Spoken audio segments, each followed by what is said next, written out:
Opal English is the person that we have on the line here. Pronouns they, them. Calling in from languishing artiodactyls. We're talking about deer that are having a miserable time. Miserable. What a place to call in from. Who's a theist who wants to present good reasons for the use and uses for faith. Pardon me. Good reasons and uses for faith. Opal English, you were on the line with Forrest and Blitz. How you doing today? Hey, I'm doing great. I'm from Lafayette, Louisiana. I don't know what happened in the translation there, but yeah, who knows? I'm from the USA and Louisiana. It says L.A., and I don't know what that could possibly mean besides languishing artiodactyls. I took a guess. I assumed that's what you meant. Weird. I thought I put in the whole thing. My bad.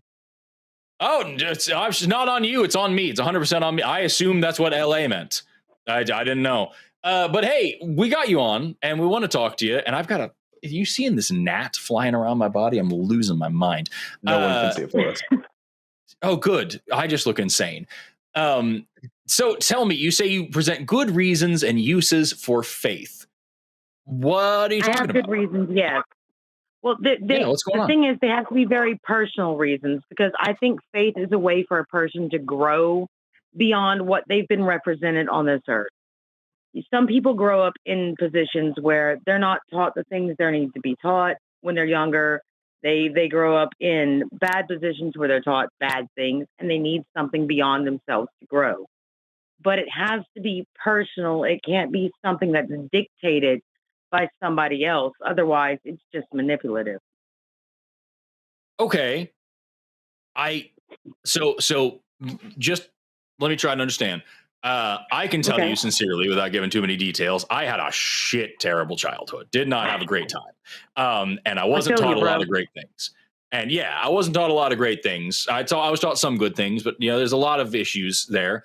And I had to learn as I became an adult how to be a good, how to make life good, and how to help people in the right way, and how to succeed in the right way. And like, I changed a lot of myself as I grew, and I think I did okay. I'm not perfect, but I think I've done better. I'm definitely better than where you seem great with the people I grew. Thank you. I appreciate that. Do you think that personal growth and me going out of my way to find new ideas and test new ideas and ask big questions and explore different religions and philosophies, was that an act of faith, or was that an act of dedication? Am I misinterpreting what you're saying? Like, I'm asking, do you think that I've had a faith-based life is basically what I'm asking. While I might personally myself see that as a God-given thing, that's still something you worked for, and no one has the right to take away how hard you worked for it. I think not believing is just as valid a path as believing sometimes. It just all depends on, first, our neurological makeup, and also our psychological path and what we have to get through and what we need. I think there are good reasons to believe, and I think there are good reasons to not believe. And I see a lot of times from people who don't believe more acts of what I would consider faith than I see people who say they do. Can you elaborate on that? I see like the atheist community and the line and a lot of people, you're tackling very harmful theological thoughts. Like the fact that, if we have eternal souls, well, then we get to decide what right and wrong looks like, and we get to choose that for everyone on earth, which I feel theologically, even biblically and scripturally, we're told not to do. It can be read either way. It depends on what you're trying to get out of it. When you deal with any ancient text, it's something you have to negotiate with. It's not a set truth. It's a truth you have to philosophize and you have to deal with and you have to personalize, but it's only meant to be personal. It's not meant to be everyone follows this set path, because that doesn't even work for psychology. So my question was more, I was asking you to elaborate on the claim that like non-believers, atheists, often have more faith in something or do acts of faith. I just wanted you to elaborate. What kind of faith do you mean for non-believers? I wish I saw more in like the Christian community what I see in the atheist community, which is calling out bad faith. When you see somebody obviously using their position for gain, you're not afraid to call it out. And I feel like we should be doing more of that ourselves. It's kind of what we're told to do. It's our job. And it aggravates me that less people won't do it. I see so many people like Jacqueline Glenn, for instance, or other influencers who have worked so hard to defeat these narratives that these types of sinners are not acceptable in God's grace. Well, that's not what Scripture says. And that these types of things are harmful when it can be interpreted that way, but it can be interpreted other ways too. Yeah, I feel like you guys are fighting against the mammoth. It sounds like you're saying you're doing the right thing. It sounds like you're saying that arguing against faith is in itself an act of faith because we are working to support a worldview that we believe in and try to make a better world that we want to see. And that in itself is a faith-based behavior. That's what it sounds like you're saying. I want to make sure I'm understanding that. I feel, yeah, you're right. I do feel that way. I feel like even if you can rationalize it numerically, sometimes you just have to count that the numbers are going to add up, that the math is going to math. Okay, so you're using the word faith not to mean, well, you're using the word faith in two ways at the same time. You're using it to mean belief in something that you have no good evidence for, which is what we would talk about. And you're also using it to mean like believing in the bigger picture or trying to do what you believe is the right thing. Yes, sir. Is that a fair summary of what you're talking about? Human. Okay.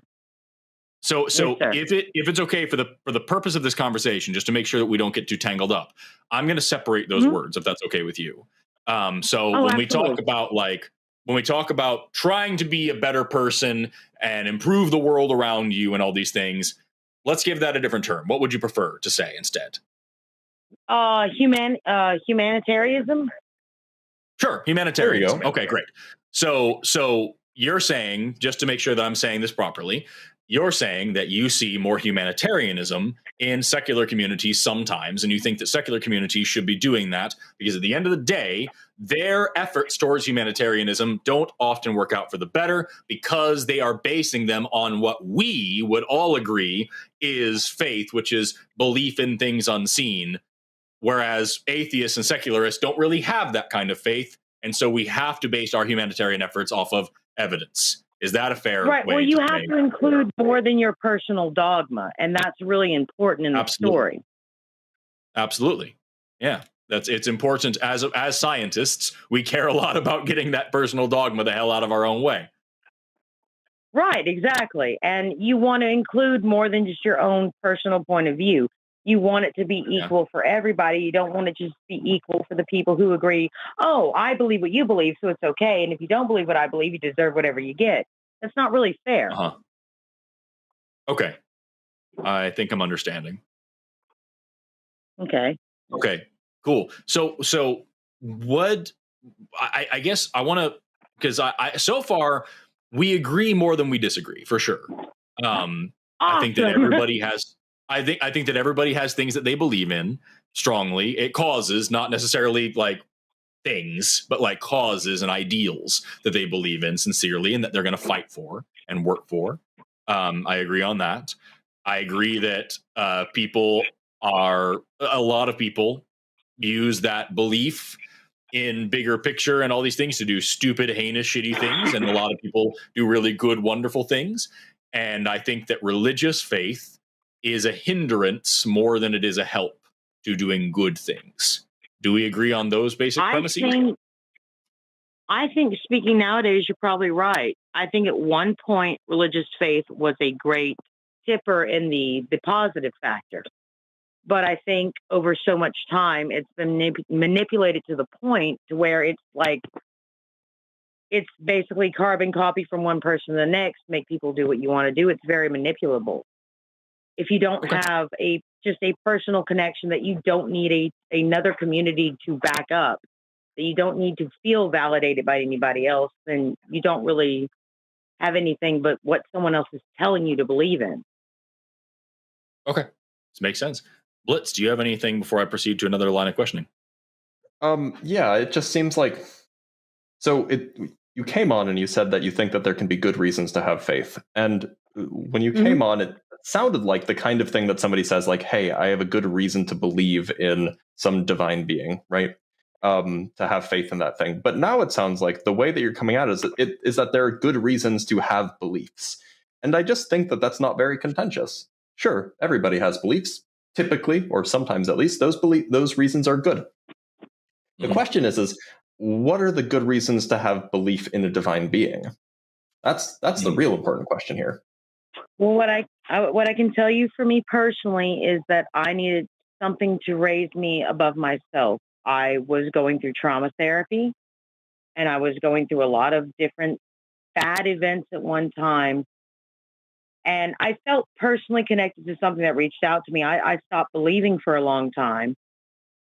And I can admit that scientifically it could be a psychological break. It's only fair to admit that that could have happened to me. But I feel different about it. And I know putting effort and energy into the feeling that there is something above me has caused me to become a better person. And I didn't have a choice in this. Life was going to force me on this path one way or another. I just had a choice as to whether or not I believed in something greater than myself to become something greater than myself. So roughly you're saying something like, look, there could be psychological reasons why people believe things. Maybe they have some sort of experience that is really compelling. Even if they can rationalize it away, it's still a very compelling feeling that they had. And then that feeling, that experience, or that whatever it might be, might give them a reason to change their life, to fix their life, to be a better person. I think that if that's what you're saying, I think that that's absolutely true. I think that there are people who can have experiences that are wildly compelling, even if there is another rational explanation for them. They can be absolutely, because that's the way human psychology is. In which case, I hope that experience leads them to a belief that leads them to being a better person, I suppose. But surely somebody else's experience is not a good justification for, say, me to have that belief. Not necessarily for you to have that belief immediately. I just would hope that you would leave yourself open to the opportunity if ever you face a situation where, like me, you needed something greater. Because I've seen people shut themselves off to it too. And I feel like just sometimes, not every time, sometimes there's plenty of other ways to get around it. And you should try secular ways first. You shouldn't put all your eggs in one basket. You should try as many approaches as you can to a problem, but you shouldn't shut yourself off to them either. And I worry that some people are doing that because they just don't. I shut myself off to it for a while because I thought I was too stupid to make an opinion. Who am I? I don't know anything. All these other people are smarter than me.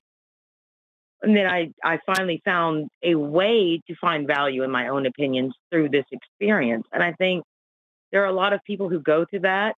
And it can be very hard because it's vulnerable to say something like that, to admit it, even to yourself, much less than others. But it's a valid experience. And there are so many spiritual people I know who aren't necessarily religious, who aren't necessarily, you have to believe this and this.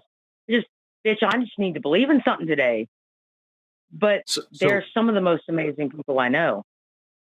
So I hear this a lot from, and I know this isn't what you're saying specifically, but like I hear from Christians a lot. Mm-hmm. You have to believe in Jesus because I was an addict and I believed in Jesus, and believing in Jesus helped me get clean. I was in prison and Jesus helped me stop being a criminal. I was, beating my wife and Jesus taught me to be a better man, whatever the kind of thing, you know what I mean? Right. And I hear the same. Obviously you're saying something very different here with your personal story, but like the root of it is the same. I had X hard time, so I believed in Y, and now I have Z superior outcome. And at the end of the day, I don't understand how you would necessarily have that belief system be something, as you term it, greater than yourself, rather than having the thing that's greater than yourself be like a good cause or just a good philosophy or the strong desire for a better life. Like,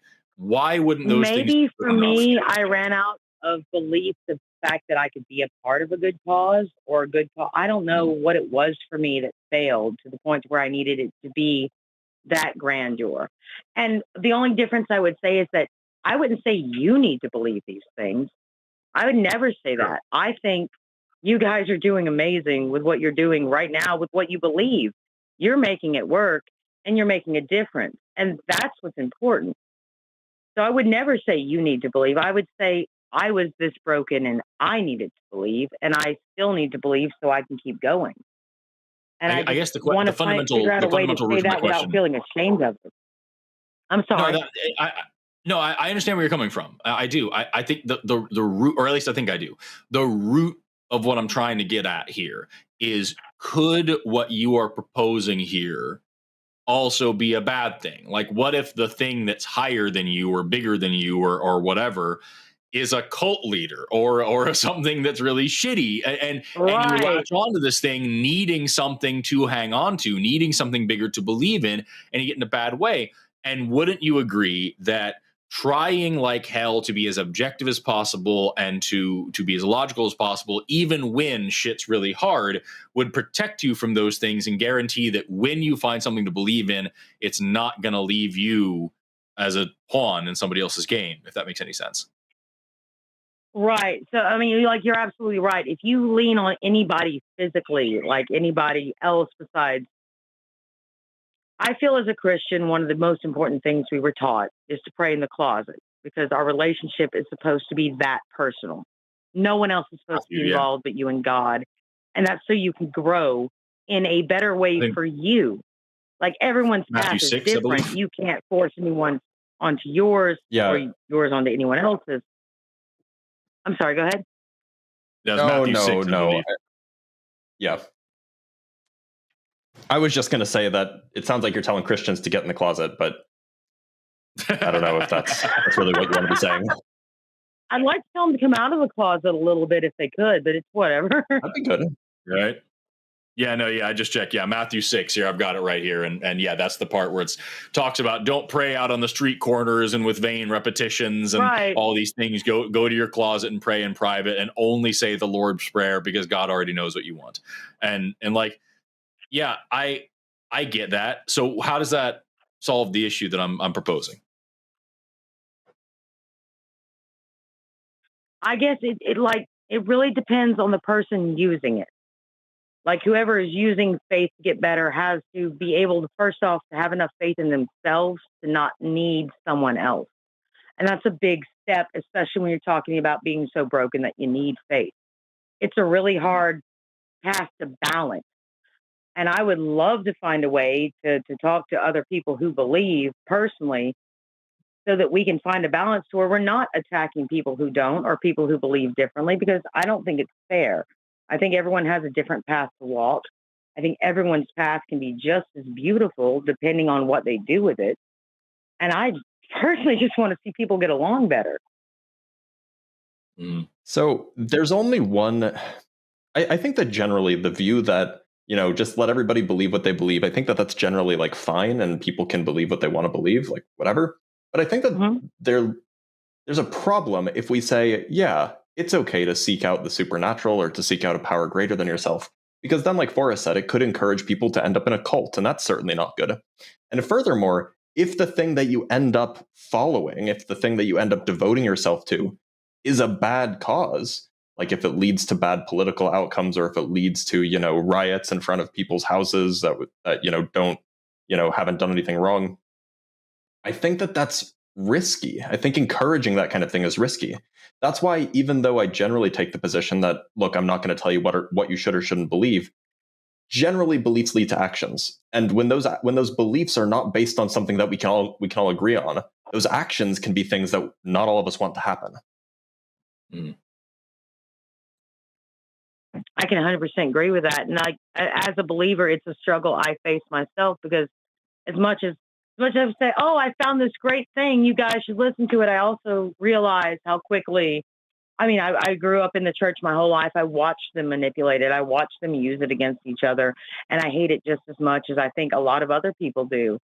And so I don't know how to fight it while I actively believe these things. And I'm trying to figure that out too. I think the best thing I can do is just when I see something I'm concerned about, voice, hey, this is wrong. And the other thing I would say is you can't actively allow yourself to make choices about other people's life if you want to be a believer. You have to decide that this is for you and this is good for you, but this is only for you and this is only your path. And you don't have the right to take it away from anyone else. If you're going to believe that God gave us free will, then believe in the free will you say you believe he gave us. And stop trying to modify it to fit your box. I gotta tell you, if more Christians believed that, we wouldn't need shows like this. But I know, baby, I know. Yeah. Like, but I'll tell you, like that's so. At the end of the day, I guess where we're at right now is that like I still have the same issues with Christianity that I did at the beginning of this call, but you and I agree. I don't have to believe the shit. And you are getting some benefit from this belief system that's giving your life some sort of benefit. I'm not going to sit here and tell you, well, fucking stop it. You know, the thing that I would put out there is that from my perspective, I think that the harm, or at least the risks, definitely outweigh any potential benefits. I think that it takes a lot. You mentioned earlier that no one can take away from me my achievements and whatnot. I think that having that belief system, from my perspective, it diminishes your achievements, or it allows you to diminish them for yourself. And I would hate that, because it sounds like you've been through some shit and you've come out of it. And I think you deserve a lot of praise and a lot of support for that. So I can't. Basically, what I'm saying is, like, I'm in the exact same position as I was at the beginning of this call in terms of like where I think Christianity leads and how I think it doesn't help in terms of helping people improve their lives. If it's working for you, awesome. I'm glad to hear you're keeping it more or less to yourself. That's great. I can't give you anything besides I think you deserve more credit. And if you don't want to vibe with that, you don't have to. Actually, I want to tell you, I understand that position because I said that a lot to other people. And I thank you so much for that. Maybe I do need to hear that more in my life. I don't know. So thank you so much for telling me that, because I really needed to hear it today.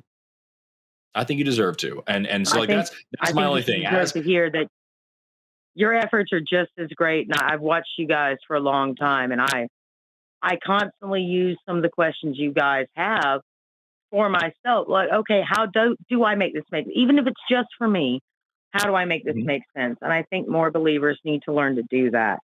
We can't sit comfortably in this stagnant belief. We have to be willing to evolve and change with every single day if it's necessary. And I promise you, I'm struggling to find a way to get my fellow Christians to hear that. Yeah, that woke liberal Jesus is really turning a lot of Christians away right now. I mean, absolutely. I like you just gotta like keep evolving every day. I mean, evolution is indeed a fact.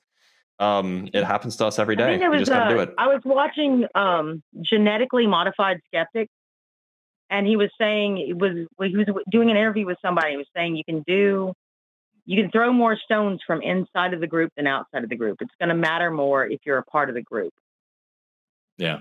And so I'm hoping that being a part of this group, I can throw enough stones to go, hey guys, cut it out, and just, if it's good for you, good for you.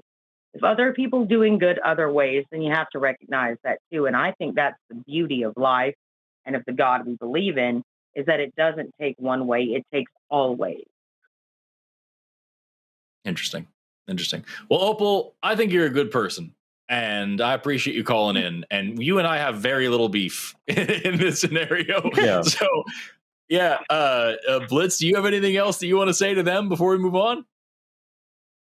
Keep being a good egg, I guess. And maybe you can bring some other Christians to the good egg side as well. Of course. Yeah, definitely. Yeah. I hope you call back sometime and tell us more about just like what your journey is all about. And if you ever want to argue about why God's bad, hit me up. You know where to find me, but I don't think that's really your bag. But like, hey, Actually, I we can have appreciate some arguments about God sometimes. I promise you. that Sometimes sounds like, bro, fun. really? Yo, if you're this sweet and still believing in the God that I hate, you know what I mean? Let's talk someday. Call back again. We'll discuss those things. And as of right now, I think if there was a way to be a Christian, well, I think you're damn close to doing it. It's you know if you're really believing in keeping your beliefs personal and helping other people grow in any way that they're going to grow, and just trying to make the world a better place and not trying to push things on people and do all the things that evangelicals do here in America. You from Louisiana, you know what I'm talking about. Like, yeah, I got you. If you're it sounds like you're a good person, and so like you keep on rocking. Call us back someday, and we'll talk some more. But as for right now, like I said, I think that you deserve a lot of credit for being as good of a person as you are, and I think you and I agree on a lot more than we don't agree on. So I wish you all the best, Opal. I wish you all the best too. Thank you guys so much, and may the good God I believe in bless you, and may the bad God that you have been presented suck an egg. Take care, Opal. Bye-bye. I'll take it. You too. They were fun. Yeah, I honestly, it's crazy. We have a lot of people in the secular community. I love saying this whenever I have the chance. We have a lot of people in the secular community that genuinely want every single conversation with every single theist to be incredibly antagonistic and adversarial. And you know what? There's a place for that. There really is. But we got people like Opal who are out here, believing, I would say, the most benign shit I've ever heard. and trying to make the world a little bit better.